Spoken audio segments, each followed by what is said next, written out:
ইসলাম এত কঠোর, বিশ্বকাপ খেলা দেখতে দিবে না, বিশ্বকাপ খেলার গল্প করতে দিবে না, একটা পতাকা ঝুলাতে দিবে না, এত কঠোর তো ইসলাম নয়। হুজুরেরা ইসলামকে এত কঠোর করেছে।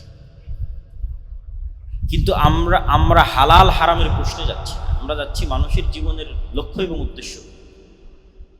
মানুষের জীবনের লক্ষ্য উদ্দেশ্য কি একটা টিমের খেলার জেতায় হাততালি দেওয়া?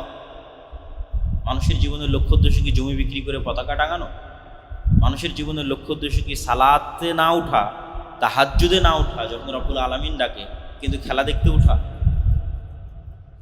মানে মানুষের জায়গা কোথায় ছিল আর মানুষ নেমে গেছে কোথায়? আসফালা সাফিলিন, সর্বনিম্ন স্তরে নেমেছে এবং শয়তান নামিয়ে দিয়েছে সাকসেসফুল। এবং এখান থেকে অন্তত কিছু না বোঝা গেলেও একটা জিনিস বোঝা যায় যে দাজ্জালের সকল আলামত জানার পরেও, দাজ্জালের কাফের পড়ার পরেও মানুষ পাগলের মতো দাজ্জালের অনুসরণ করে। আমাদের চোখের সামনে আমরা দেখতেছি। মানুষ যুক্তিতর্ক দিয়েই তো এই জিনিসগুলোকে নিজের জন্য, নিজের আনন্দ এবং উৎসবের জন্য কাজে লাগানোর চেষ্টা করতেছে এবং ভক্তি এবং শ্রদ্ধার সর্বোচ্চ পর্যায়ে পৌঁছে যাচ্ছে। এবং এটাই কিন্তু আমাদেরকে আমাদের গোলামির দিকে এগিয়ে নিয়ে যাচ্ছে, বা গোলামির রাস্তা আমাদের জন্য সামনে অবধারিত এই রকম প্রজন্মের জন্য। এবং আমি এই জন্যই বহু বক্তব্যে বলেছি যে উম্মতে মুহাম্মাদী এখন বানু ইসরাইলের যুগ অতিক্রম করতেছে। যেই বানু ইসরাইলের যুগের কথা আল্লাহ কোরআনে বারবার বলে রেখেছে, এত লম্বা সময় যাবৎ বানু ইসরাইলের ঘটনা বলার কি প্রয়োজন? মুহাম্মদ সাল্লাল্লাহু আলাইহি ওয়াসাল্লাম বলেছে উম্মতে মুহাম্মাদ একদিন বানু ইসরাইল। আর আমার অ্যানালাইসিস যে এখন সেই যুগ অতিক্রম হচ্ছে। অবশ্যই আল্লাহর দয়া এবং আল্লাহর রহমতে মুসলমানরা এই যুগ থেকে বের হবে, কিন্তু যুগ এখন ওটাই বানু ইসরাইলের যুগ। দেখবেন যে গাজারও আপনি এমন শিশু পাবেন, সৌদি, কুয়েত, কাতার, বাহরাইন, দুবাই তো পরিপূর্ণ, যাদের উপর বম নিক্ষেপ করে হত্যা করা হচ্ছে, তাদেরও পাবেন যে গায়ে গেঞ্জি দিয়ে আছে বিধর্মী কোনো খেলোয়াড়। ওই ভক্তি এবং ওই শ্রদ্ধা তাদের অন্তরে বিরাজ করছে এবং ওইটা নিয়েও ব্যস্ত আছে।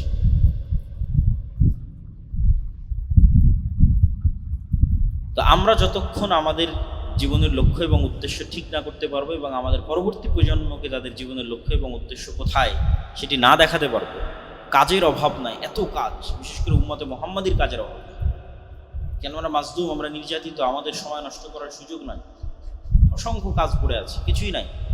এই একটা বাংলাদেশের মতো যে রাষ্ট্র, এই রাষ্ট্রেরই স্বাধীনতা এবং সার্বভৌমত্বের কোনো গ্যারেন্টি নেই।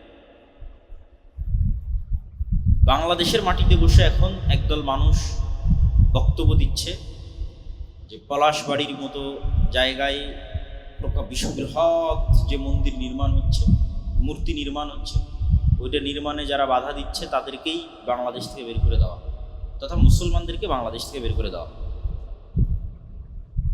তো বাংলাদেশেরই তো স্বাধীনতা এবং সার্বভৌমত্বের কোনো গ্যারেন্টি নেই। এবং এই জিনিসগুলোকেও ছোট হিসেবে দেখার সুযোগ নাই। কেন ছোট হিসেবে দেখার সুযোগ? আমি সবসময় বলি যে অন্য আর একটা জাতি কি করছে আর আপনি কি করছেন, এটার তুলনা। কেন সে বিজয়ী হবে না আর কেন আপনি পরাজিত হবেন না? যদিও বাঙালিদের সাথে রাম কেন্দ্রিক অথবা রাম নবমী কেন্দ্রিক যে সংস্কৃতি, এটির খুব একটা চর্চা নাই, কলকাতার হিন্দুদের মতোও ছিল না। সবচেয়ে বড় করে যে পুজো উদযাপিত হয় পশ্চিমবঙ্গে সেটা হচ্ছে দুর্গা পূজা। দুর্গা, কালী, সরস্বতী, এগুলো হচ্ছে বাঙালিদের, হিন্দুদের উদযাপিত দেবদেবীর নাম। আর রাম, কৃষ্ণ, বিষ্ণু এগুলো হচ্ছে উত্তরপ্রদেশের, রাজস্থানের, অযোধ্যার ওই সমস্ত অঞ্চলের হিন্দুদের কালচার। দুর্গা পূজা যেইভাবে পশ্চিমবঙ্গের হিন্দুরা উদযাপিত করে, রামনবমী কিন্তু এইভাবে উদযাপিত করে না, বরং অনেক ছোট পরিসর হয়। এখন পলিটিক্যাল কারণে হচ্ছে। তো বিজেপির যে উত্থান, এই উত্থানের সাথে পলিটিসাইজ করা হয়েছে, জয় শ্রীরাম স্লোগানকে পলিটিসাইজ করা হয়েছে, রাজনীতিকরণ করা হয়েছে। এই জন্য কোনো একজন হিন্দু যখন বাঙালি হিন্দু বিশাল করে দুর্গার মূর্তি তৈরি না করে রামের মূর্তি তৈরি করে, তখন সেটা পলিটিক্স, তখন সেটা বিজেপির সম্প্রসারণবাদী চিন্তার অংশ। যখন কোনো বাঙালি হিন্দু বাংলাদেশে বসে জয় শ্রীরাম স্লোগান দেয়, তখন বাংলাদেশকে ভারতের অন্তর্ভুক্ত করার প্রজেক্টের অংশ। কিন্তু ওই একই সময় আমাদের যুবকেরা কি করতেছে? মুসলমান যুবকেরা ওই সময় খেলতামাশায় মারতেছে। এই জায়গায় হচ্ছে আফসোস। এইভাবেই কিন্তু জাতির অধঃপতন হয় এবং জাতি তার স্বাধীনতা সার্বভৌমতা হারিয়েছে। স্পেন যেমন হারিয়ে ফেলেছে, স্পেনের মুসলমানেরা, বাগদাদ যেমন হালাকুফা চেঙ্গিস খানের হাতে ধ্বংস হয়ে গেছে, ঠিক এই সেম প্রসেসে ধ্বংস, যে প্রসেসের মধ্যে দিয়ে আমরা যাচ্ছি। আমরা সকল ওই আলামত এবং ওই চিহ্নগুলো পূরণ করছি জাতি হিসেবে, প্রজন্ম হিসেবে। যেই চিহ্ন, যে আলামতগুলো পূরণগুলো একটা জাতি গোলামে পরিণত হয়, এটা জাতির স্বাধীনতা এবং সার্বভৌমত্ব থাকে। এবং এখানে এই পয়েন্টে আমাদের আরও একটা বিষয় মনে রাখতে হবে, যে মুসলমানেরাই সবচেয়ে বেশি আন্তরিক ছিল 47-এর পূর্বে, 1905-এর পূর্বে, যে উভয় বঙ্গ এক থাক এবং ভারত বা পাকিস্তানের অন্তর্ভুক্ত না হয়ে আলাদা রাষ্ট্র হোক। কিন্তু যারা কট্টর হিন্দুত্ববাদী বাঙালি ছিল, তারাই মূলত স্বদেশ আন্দোলনের নামে, আমার সোনার বাংলা গানের নামে, এবং তাদের মতো আর যত কবি এবং সাহিত্যিক আছে, তারা উভয় বাংলাকে এক রাখতে চেয়েছে, স্বাধীন হিসেবে নয়, ভারতের অধীনস্থ হিসেবে। তখনই শেরে বাংলা একে ফজলুল হক এবং হোসেন শহীদ সোহরাওয়ার্দী, তাদের মধ্যে শত মতভেদ থাকলেও তখন তারা সিদ্ধান্ত নিল যে না, এটা হলে আমরা আগে যে ডাবল কলোনির অধীনে ছিলাম, দুইটা কলোনি, একটা কলোনি ব্রিটিশ, আবার ব্রিটিশরা সব দায় দায়িত্ব দিয়ে রেখেছিল হিন্দু জমিদার, তাহলে আমরা হচ্ছে 3 নাম্বার। আমাদের উপরে 2টা কলোনির স্তর আছে, আমাদের উপরে আছে হিন্দু জমিদাররা, তার উপরে আছে ব্রিটিশ ইংরেজরা। এই 2টা কলোনির বিরুদ্ধে ফাইট করেছে আমাদের বাপদাদারা 190 বছর, যখন আমাদের জমি জায়গারও স্বীকৃতি ছিল। 1905 সালে কম দুঃখে এই বঙ্গের মুসলমানেরা বাংলাকে আলাদা করার জন্য আন্দোলন করেন। তাহলে 1947 নয়, তারও আগে এই বাংলার মুসলমানেরা চিন্তা করেছিল যে না, আমরা হিন্দুদের সাথে থাকতে পারবো, হিন্দু জমিদারদের সাথে আমাদের পক্ষে থাকা সম্ভব, থাকলে মাজলুম অবস্থায় থাকতে। সুতরাং বাঙালি পরিচয়ের নামে, কলকাতার বাঙালি সংস্কৃতির নামে যে উভয় বাংলাকে এক করার একটা প্রবণতা, এইটা আমাদের বাপদাদাদের 190 বছর যে 2টা কলোনির বিরুদ্ধে তারা লড়াই করেছে, হিন্দু জমিদারদের বিরুদ্ধে এবং ব্রিটিশ ইংরেজদের বিরুদ্ধে, তার বিরুদ্ধে অবস্থান। এবং এটা গভীর ষড়যন্ত্র। তো এই ষড়যন্ত্রের মোকাবেলা আপনি জ্ঞান, পড়াশোনা, যুক্তি তর্ক, সচেতনতা এগুলো ছাড়া করতে পারবেন। আর যত সময় নষ্ট এবং অকাজে আমাদের সময় ব্যয় হবে, অকাজে আমাদের অর্থ এবং শ্রম ব্যয় হবে, তত আমরা আমাদের এই জায়গাগুলো হারিয়ে ফেলব। যেই জায়গায় ইহুদিরা এগিয়ে আছে, যেই জায়গায় হিন্দুরা এগিয়ে আছে পথভ্রষ্ট হওয়ার পর, সেই জায়গায় সত্য এবং সঠিক পথে থাকার পরও মুসলমানেরা শুধু শয়তানের প্ররোচনায় পা দিয়ে পিছিয়ে পড়ছে। এখানে আর 2-একটা হাদিস বলে আমার এই পয়েন্টের আলোচনা শেষ করব। রাসূলুল্লাহ সাল্লাল্লাহু আলাইহি ওয়াসাল্লাম বলেন, ইগতানিম খামসান ক্বাবলা খামসিন, 5টা জিনিসের পূর্বে 5টা জিনিসকে মূল্যায়ন করো। শাবাবাকা ক্বাবলা হারামিক, বয় বৃদ্ধ হওয়ার পূর্বে যৌবনকালকে মূল্যায়ন করো। সিহহাতাকা ক্বাবলা সাকামিক, অসুস্থ হওয়ার পূর্বে সুস্থতাকে মূল্যায়ন করো। ওয়া গিনাকা ক্বাবলা ফাকরিক, আর হাতে যখন টাকা আছে তখন সেই টাকাকে মূল্যায়ন করো দরিদ্র হওয়ার পূর্বে। ওয়া ফারাগাকা ক্বাবলা শুগলিক, আর ব্যস্ত হওয়ার পূর্বে হাতে যে ফাঁকা সময় আছে, অবসর সময় আছে, এটাকে মূল্যায়ন করো। ওয়া হায়াতাকা ক্বাবলা মাউতিক, আর মৃত্যু আসার পূর্বে জীবনকে মূল্যায়ন করো। তথা এই সব জিনিসগুলো আমাদের সময়ের গুরুত্ব তুলে ধরে এবং আমাদের যৌবনকালের গুরুত্ব তুলে ধরে। রাসূল সাল্লাল্লাহু আলাইহি সাল্লাম বলেন, লা তাযুলু কাদামা আবদিন ইয়াউমাল কিয়ামা হাত্তা ইউসালা আন উমরিহি ফিমা আফনা। কিয়ামতের মাঠে মানুষকে 5টা প্রশ্নের মুখোমুখি হতে হবে। তার সময় কোথায় পার করেছে, জ্ঞান অনুযায়ী কি কাজ করেছে, সম্পদ কোথায় থেকে অর্জন করেছে এবং সম্পদ কোথায় ব্যয় করেছে, এবং তার শরীরকে কোন কাজে ক্ষয় করেছে। তো ওই যে যৌবনকাল, সময়, বয়স, এটাকে কোথায় সে ব্যয় করেছে? তো সময়ের প্রশ্নে মানুষকে জবাবদিহিতার মুখোমুখি হতেই হবে। এই জন্য আমরা উদাত্ত আহ্বান জানাই যে আমরা যেন আল্লাহর মহৎ সৃষ্টির যে উদ্দেশ্য, পৃথিবীর প্রতিনিধিত্ব করার যে দায়িত্ব এবং উম্মতে মুহাম্মাদি হিসেবে মানুষকে জান্নাতের পথে নিয়ে যাওয়ার যে দায়িত্ব, এইটা সম্পর্কে সচেতন হই এবং আমাদের আশেপাশে মানুষ যে সময় নষ্ট করতেছে, কাজ নাই, চায়ের স্টলে, অফিসে, আদালতে, ফেসবুকে খেলা দেখায়, তাদেরকে এবং নিজেরাও হেদায়েত হওয়া এবং তাদেরকেও হেদায়েত করার চেষ্টা করে। তারা সময়গুলোকে কাজে লাগাক, জ্ঞান অর্জন করুক, পড়াশোনা করুক। অন্য আর কোনো বিশ্ববিদ্যালয়ে আপনি এই দৃশ্য দেখতে পাবেন না, বিশ্বের উন্নত বিশ্ববিদ্যালয় যে উন্মাদনা আপনি বাংলাদেশের ঢাকা বিশ্ববিদ্যালয়ে দেখতে পাবেন। অক্সফোর্ড, ক্যামব্রিজ, হার্ভার্ড কোনো বিশ্ববিদ্যালয়ে পাবেন না এই ধরনের উন্মাদনা। তাহলে আমরা কোথায় এবং তারা কোথায়? আর আমরা বক্তব্যের শেষ অংশে এসে যেটা আলোচনা করতে চাচ্ছি সেটা হচ্ছে মুহররম। আল্লাহ সুবহানাহু তাআলা 4টি মাসকে হারাম করেছেন এবং পবিত্র কোরআনে আষ্ট করেছেন। ইন্না ইদ্দাতাশ শুহুরি ইনদাল্লাহ 12 শাহরান ফি কিতাবিল্লাহ। যেই দিন থেকে আল্লাহ আসমান এবং জমিন সৃষ্টি করেছেন ওই দিন থেকে আল্লাহর গণনায় মাস হচ্ছে 12টি। যেই দিন থেকে আল্লাহ আসমান এবং জমিন সৃষ্টি করেছেন ওই দিন থেকে লাউহে মাহফুজে আল্লাহ সুবহানাহু তাআলার গণনায় মাস 12টি। তথা 12 মাস মানুষের আবিষ্কার নয়, আল্লাহর নির্ধারণ। পৃথিবী যেদিন থেকে সৃষ্টি হয়েছে সেই দিন থেকে। মিনহা আরবাআতুন হুরুম, আর ওই দিন থেকে 4টা মাস হারাম। হারাম শব্দের অর্থ হচ্ছে রেস্ট্রিক্টেড, নিষিদ্ধ। অনেক সময় কোনো কিছু নিষিদ্ধ হয় নিকৃষ্টতার কারণে, আর অনেক সময় কোনো কিছু নিষিদ্ধ হয় সম্মানের কারণে। নিষিদ্ধ মানে নিকৃষ্টতা নয়, কখনো নিষিদ্ধ হয়েছে সম্মানের কারণে। যেমন আপনারা বলেন যে মাহরাম, মেয়ের সাথে মাহরাম যেতে হবে। মাহরাম মানেও কিন্তু হারাম। কি হারাম?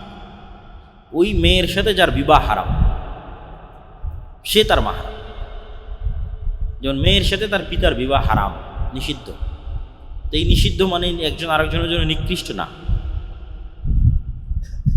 হারাম কখনো নিকৃষ্টতার কারণে এবং কখনো সম্মানের কারণে। তাহলে ঠিক তেমনি সম্মানের কারণে হারাম কি?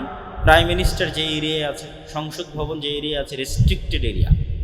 ক্যান্টনমেন্ট যে এরিয়া আছে, নিকৃষ্ট হওয়ার কারণে রেস্ট্রিক্টেড না, অনেক দামি হওয়ার কারণে রেস্ট্রিক্টেড। অনেক দামি ভিআইপি পার্সনরা সেখানে আছে, রাষ্ট্রের গুরুত্বপূর্ণ দামি জিনিস রেস্ট্রিক্টেড, নিষিদ্ধ। তো এইরকমই আল্লাহ সুবহানাহু তাআলার বিধানে কিছু শহর হারাম, কিছু এলাকা হারাম, কিছু মাস হারাম।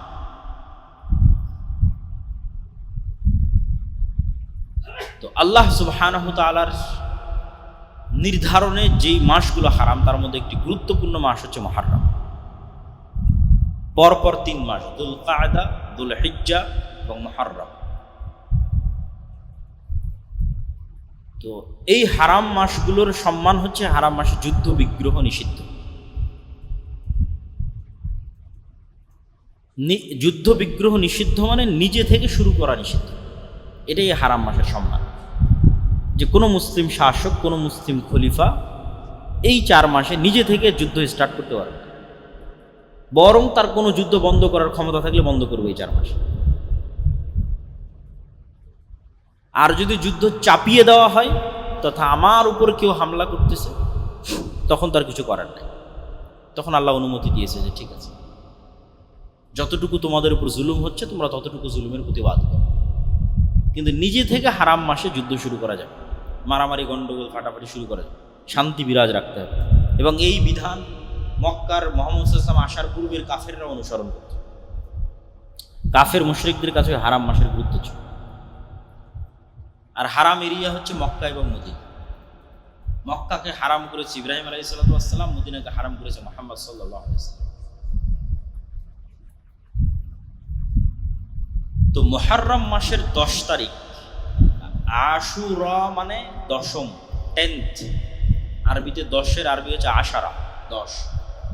ওইটাকে যখন দশম যুক্ত করা হয়েছে তখন আরবিতে হয়েছে আশুরা, দশম দিন।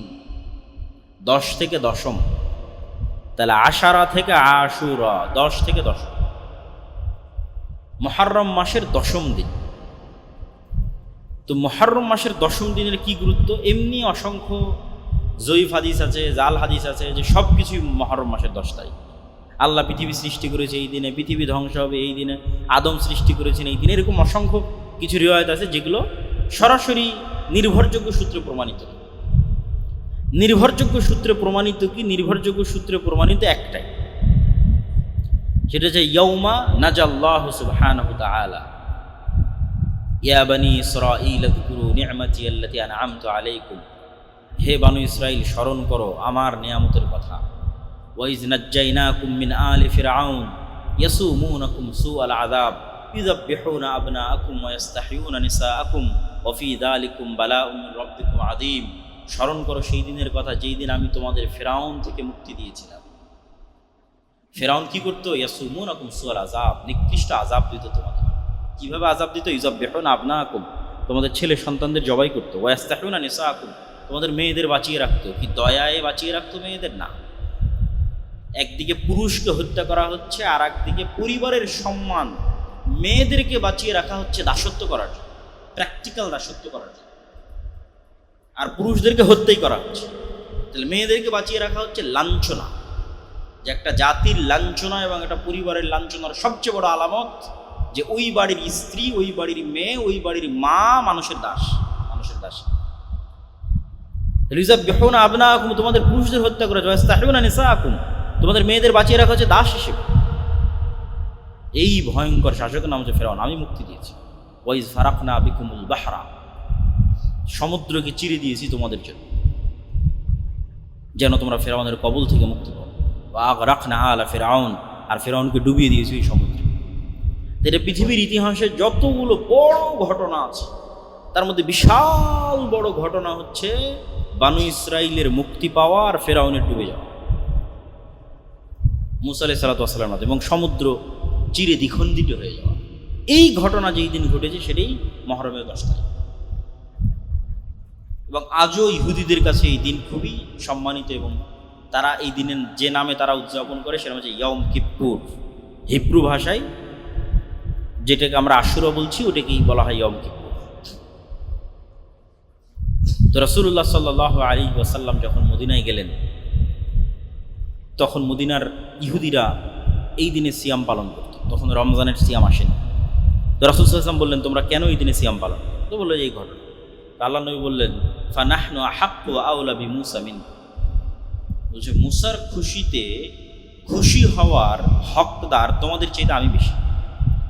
কেন? মুসা যেই তাওহীদের দাওয়াত দিত, যেই সিরাতে মুস্তাকিমের দাওয়াত দিত, এবং যেই ধারাবাহিক নবুয়তের ধারাবাহিকতায় মুসা, তারপরে আরও পরে ঈসা আলাইহিস সালাম, সেই ধারাবাহিকতায় আমি মুহাম্মদ সাল্লাল্লাহু আলাইহি ওয়াসাল্লাম।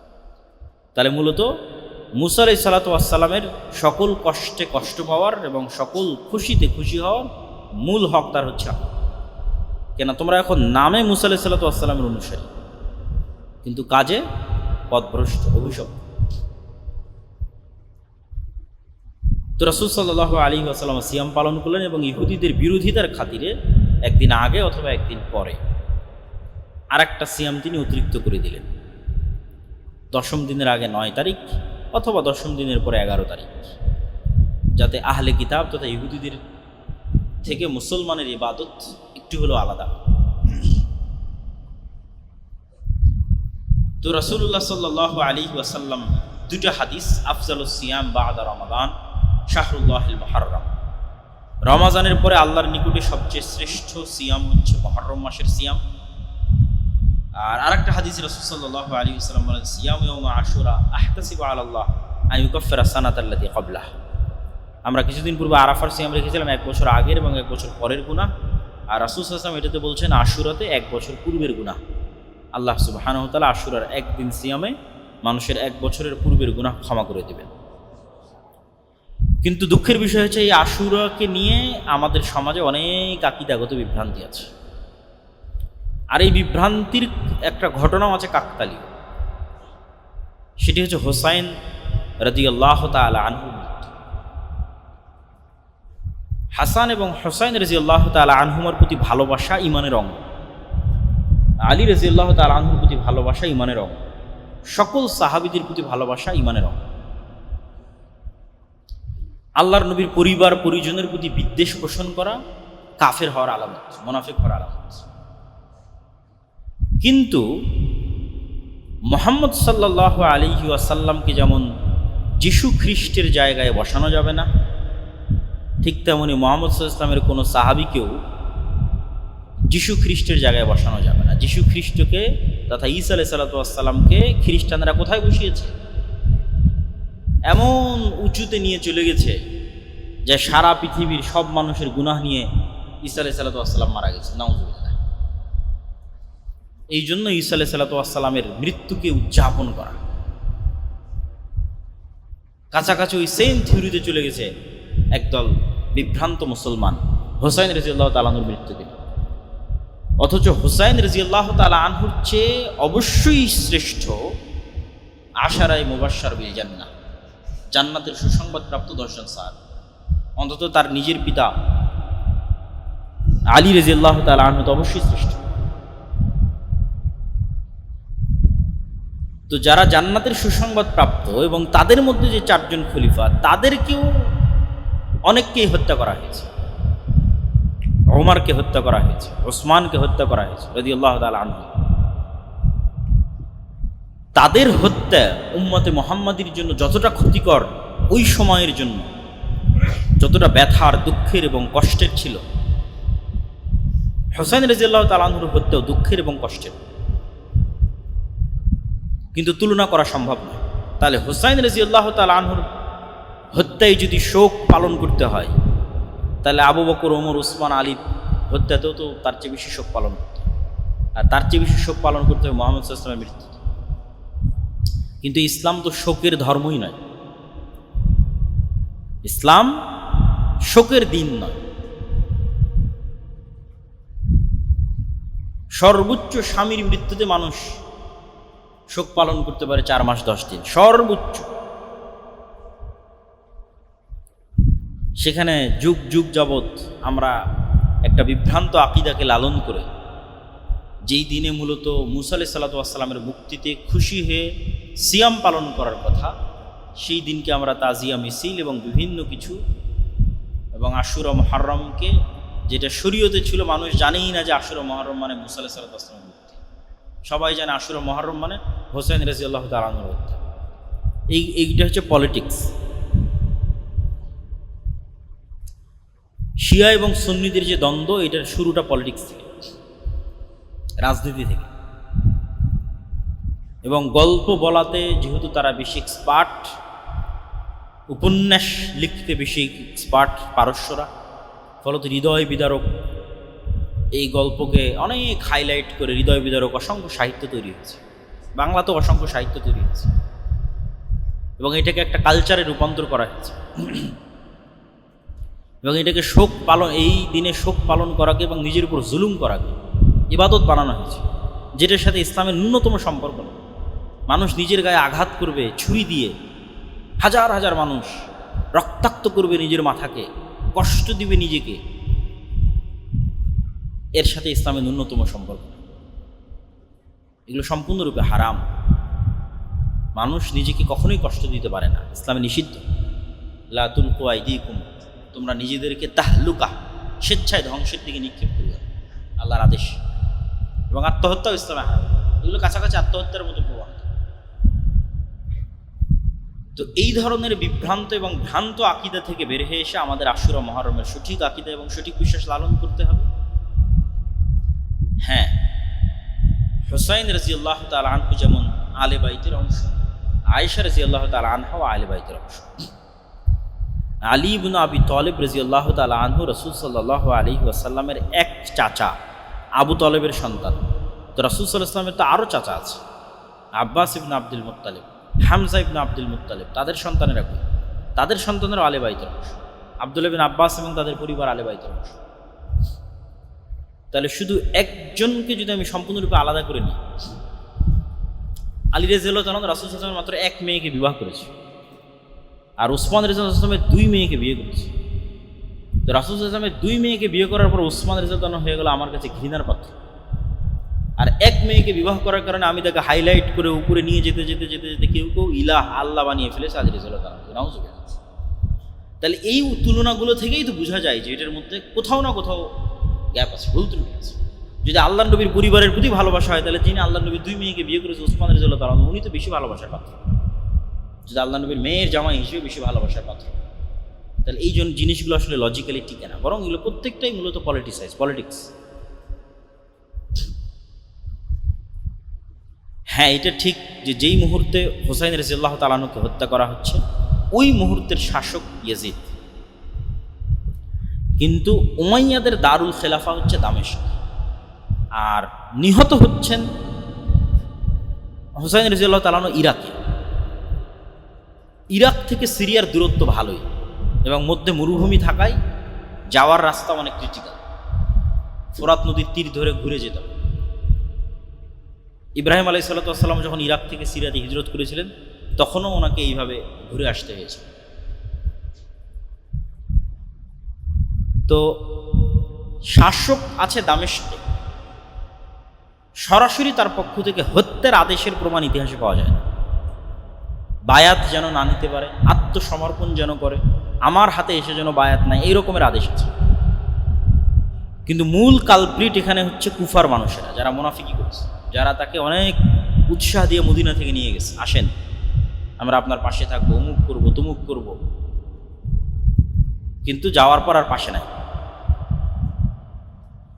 তো মূল কালপ্রিট হচ্ছে আহলে কুফা, কুফার তৎকালীন যারা মানুষ, যারা তাকে দাওয়াত দিয়ে উস্কিয়ে মদিনা থেকে বের করে নিয়ে এসেছে কুফায়, কিন্তু যখন কুফায় এসেছে তখন আর সাথ দেয়।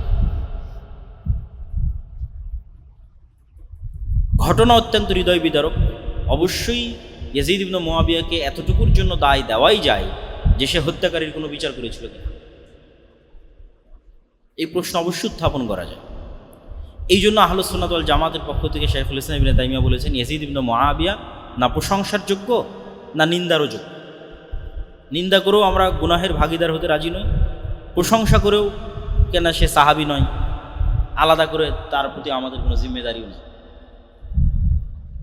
কিন্তু এইটার কারণে তার পিতা মুআবিয়া রাদিয়াল্লাহু তাআলা আনহুকে দায় দেওয়া, তখন তিনি পৃথিবীতে নাই, উনি অনেক আগে পৃথিবী থেকে চলে গেছেন।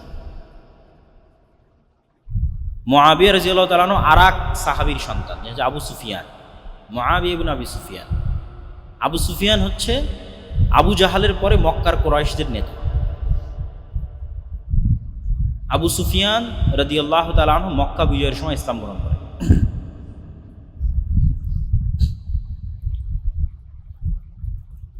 এবং আবু সুফিয়ান রাদিয়াল্লাহু তাআলা আনহু এবং তার সন্তান মুআবিয়া রাদিয়াল্লাহু তাআলা আনহু রাসূল সাল্লাল্লাহু আলাইহি ওয়াসাল্লামের অনেক নিকটস্থ এবং অনেক কাছের। যারাই পূর্বে কাফের থেকে মুসলমান হয়েছে তাদের কারো প্রতি বিদ্বেষ রাখার সুযোগ নাই, তার পূর্বের কাফের অবস্থার কারণে। কি জন্য সুযোগ নাই? ওমর রাদিয়াল্লাহু তাআলা আনহু তো পূর্বে কাফের ছিল, মুশরিক ছিলেন, রাসূল সাল্লাল্লাহু আলাইহি ওয়াসাল্লামের শত্রু ছিলেন। খালিদ বিন ওয়ালিদ তো এক যুদ্ধে মুহাম্মদ সাল্লাল্লাহু আলাইহি ওয়াসাল্লামের বিরুদ্ধে বিজয় অর্জন করেছে, উহুদের যুদ্ধে। পরে খালিদ বিন ওয়ালিদ তো সব যুদ্ধে মুসলমানদের নেতৃত্ব দিয়েছে। আজ যতদূর পর্যন্ত মুসলমানদের সীমানা সবই খালিদ বিন ওয়ালিদের অবদান।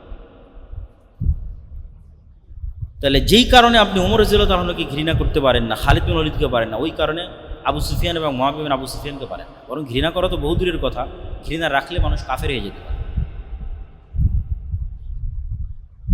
এই জন্য একটা প্রশ্নের উত্তরে একজন সালাফ বলেছেন যে ওমর ইবনে আব্দুল আজিজ বেশি শ্রেষ্ঠ না মুআবিয়া ইবনে আবি সুফিয়ান বেশি শ্রেষ্ঠ? কেন ওমর ইবনে আব্দুল আজিজের শাসনকালকে মানুষ খোলাফায়ে রাশেদার শাসনকালের সাথে তুলনা করত, অথচ ওমর ইবনে আব্দুল আজিজ সাহাবী নয়, উমাইয়া খেলাফতের একজন শাসক।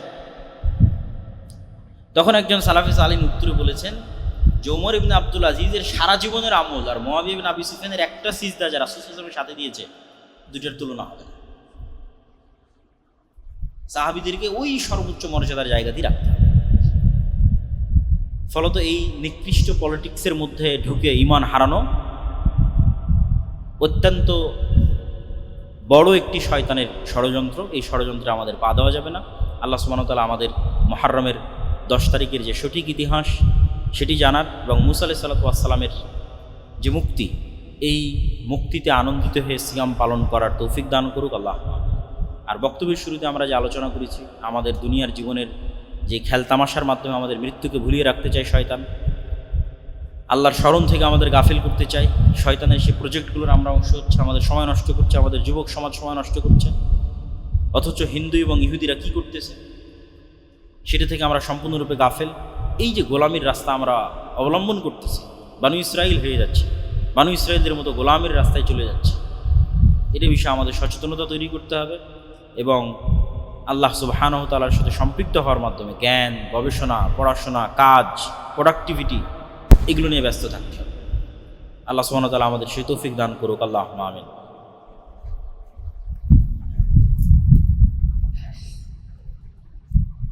আলহামদুলিল্লাহ ওয়াহদা ওয়াসসালাতু ওয়াসসালামু আলা মান লা নাবিয়্যা বা'দা। ইয়া আইয়ুহাল্লাযীনা আমানু সাল্লু আলাইহি ওয়া সাল্লিমু তাসলিমা। আল্লাহুম্মা সাল্লি আলা মুহাম্মাদ ওয়া আলা আলি মুহাম্মাদ কামা সাল্লাইতা আলা ইব্রাহিম ওয়া আলা আলি ইব্রাহিম ইন্নাকা হামিদুম মাজিদ।